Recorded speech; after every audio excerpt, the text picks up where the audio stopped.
I want to talk to something that's a little bit unlucky for Donald Trump. Yvonne, you've spent a lot of time crisscrossing Arizona and other states, talking to Trump supporters, and what you've heard has really surprised you. Let me read this one observation you made in the Atlantic earlier this week. Midterm elections are typically rough for an incumbent president's party, but this year threatens to be brutal. Trump's approval is lower right now than it was at this point ahead of the 2018 midterm elections. What have you been hearing in the last few weeks from MAGA voters? Yeah, I mean, it is the sacrifices that they are having to make within their own homes and within their own households to be able to afford this environment. And this is very much to a lot of people, this feels like COVID-era prices. It feels like psychologically, they feel like they are in a really bad economic spot. They're pre-buying electronics.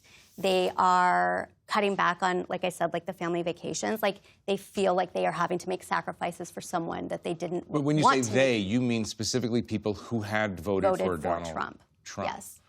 What are they saying about him specifically when you're asking it? Like he hasn't kept his promises? He hasn't kept his promises. They don't trust him because he promised no new wars. They are poorer today than they were before he took office. Their wages have not kept up with growth. Or with inflation. They're paying more at the pump, obviously, especially working class, rural voters who pay for diesel every day. It's $6 a gallon in Arizona. Look, Arizona's red, obviously, but do you think that the Democrats have any chance at all in the midterms in a state like Arizona? I do. There are two toss-up House seats, one held by Representative David Schweikert, Scottsdale-based. Wealthy voters there are livid. They are very tuned in. This is a lot of independent voters, centrist Republicans who have just had it. Down south in the Tucson-based congressional district held by Representative Juan Ciscomani, a Republican that has narrowly flipped back and forth over the last several cycles, and that is a seat that Democrats think that they can flip. So they can pick up 2 seats in Arizona easily, right. Possibly a third. Right. Are the Democrats, Annie, are they maybe getting a little bit ahead of themselves in Washington? I mean, we're in this. Yeah, no. We're in a little bit of a hubris roller coaster on the part of both parties, where they both think that they're doing better sometimes than they actually are. I have spent quite a lot of time running into Democrats this week. It's been a busy week in Washington, and I have run into quite a lot of overjoyed, very excited Democrats. The words that I heard recently that have been ringing in my head was from one Democrat who said they will take the House back and there will be a subpoena cannon focused at the White House. So they are getting ready for investigation.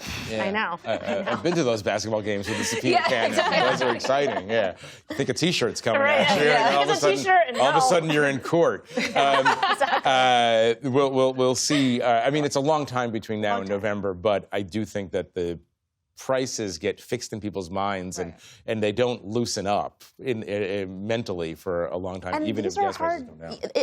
It's very hard to turn the gas prices around so quickly. Like, it does take a long time to get some of this supply, through the Gulf and through the system. So once it shuts off, it does take a while. It's like an oil tanker. It takes a while to move.